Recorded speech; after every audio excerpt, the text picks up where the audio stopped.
Bonjour et bonsoir mes chers frères et sœurs, ça dépend de l'heure à laquelle vous êtes en train de me suivre.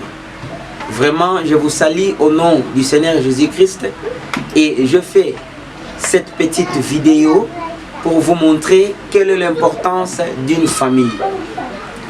Alors, comme vous le savez très bien, notre famille a été divisée, partagée, des divergences de points de vue, ça nous a ramené nulle part. Mais ce que je crois est qu'il est temps que le Seigneur puisse agir dans notre famille. Et comment le Seigneur peut agir dans notre famille? Le Seigneur m'a parlé il y a au moins 3 mois passés pour la réunification de notre famille, afin que nous réussissons. Raison pour laquelle je créais cette groupe, parce qu'il n'y avait pas moyen d'atteindre tout le monde, mais grâce à la technologie, ça a fait que nous soyons ensemble.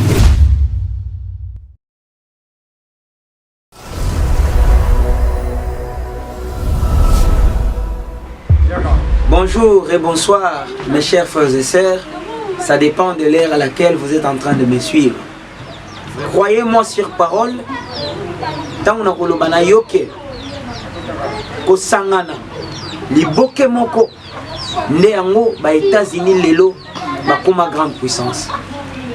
Ba mama na biso soki bazwaki ngonga ya ko sangisa biso te, mais il n'est pas trop tard que biso bana to sala quelque chose pour ntombo ma ya libota oyo. Tozo yeba na lisusu te. Et comme il est très dangereux pour la libota. Ba famille bakoyi ko lingana bango na bango soki to kebite. Bana bakoyi ko swana ko tiana na boloko bango na bango soki to sali attention te. Maintenant, il est temps que le Saint-Esprit nous a ouvert les yeux pour elongola biso na kati ya aveuglement ou ezwaki biso banda kala.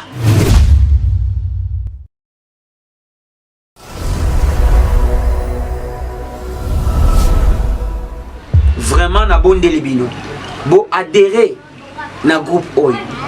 Voilà première étape oyo ngana monaki esengeli kitosala. Ozo adhérer na groupe, otindi photo na yo na kombo ya mama oyo aboti yo na kati ya famille Mopanza. Après papa Faustin Kenge mobali ya mama Brigitte Mopanza boyebiye, dès qu'il y a zo silisa hôpital na tango na ya repos tokozana mukolo oyo tokosangana biso nyonso ba oyo bazana Kisasa et ba oyo bazana musika tokopesa bango ba compte rendu. En plus, troisième étape tokobanda sikoyo kosangana ba réunion de famille, ce qui une fois par mois eza ndenge tokoyokana, ce qui 2 fois par mois eza ndenge tokoyokana. Quatrième étape ezo senga tobunda pour la élévation à libota oyo.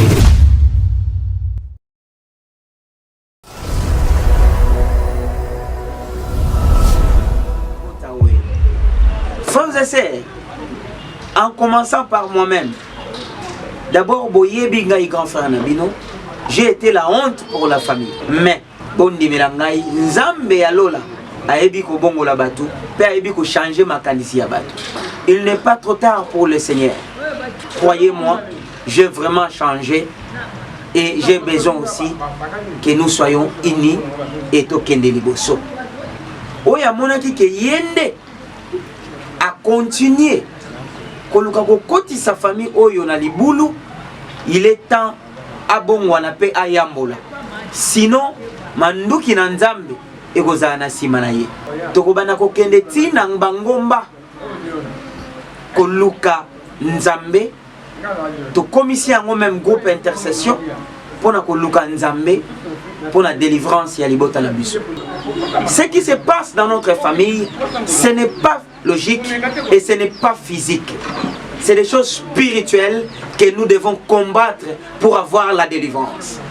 Nous avons des magistrats, des médecins, des informaticiens, même des serviteurs de Dieu, mais en réalité, rien ne marche. C'est parce qu'il y a une personne où il y a Vandaki, abandi ko aveugler libota, abandi ko travailler d'une manière démoniaque.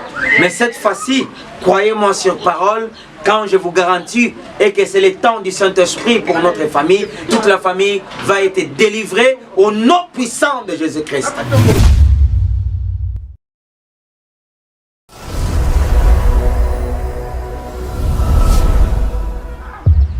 Pesa kombo na yo, tinda photo, pesa kombo na kombo a mama na yo.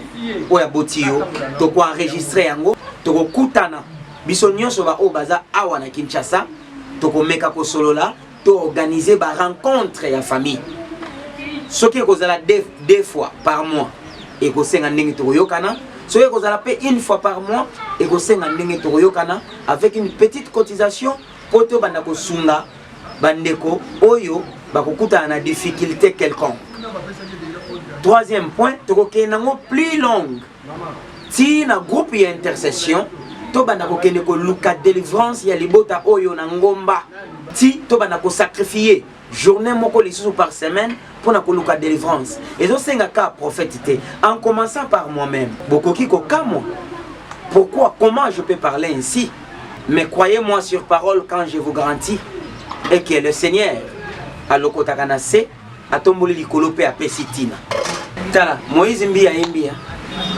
Alongola kasoni nzamba lole asalaka na ngonga na tango na ye bajelu babeta mbonda ay bajelu babeta mbonda na tango na ye bimana kati ya nkunda. Famille mupanze bimana nkunda. Nkundo bakotisaki biso aveuglé tozo ebate. Bientôt oyo asala makambo oyo abanda ko se convertir pe a yambola. Moi, en tant que votre grand frère, je pris conscience aujourd'hui, j'ai une responsabilité énorme. Raison pour laquelle j'ai commencé à créer un groupe WhatsApp pour que nous soyons unis. Tout ça la makaminen. Na unité tolonga.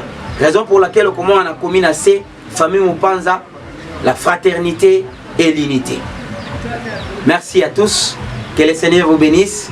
Bonne soirée, bonne journée, mbote, que vive la famille Mupanza ne tombera jamais. Et Zalaki Wabino, ya Karim, ya Kai, Afimi Komwa na ya roi et le roi Sissabidim.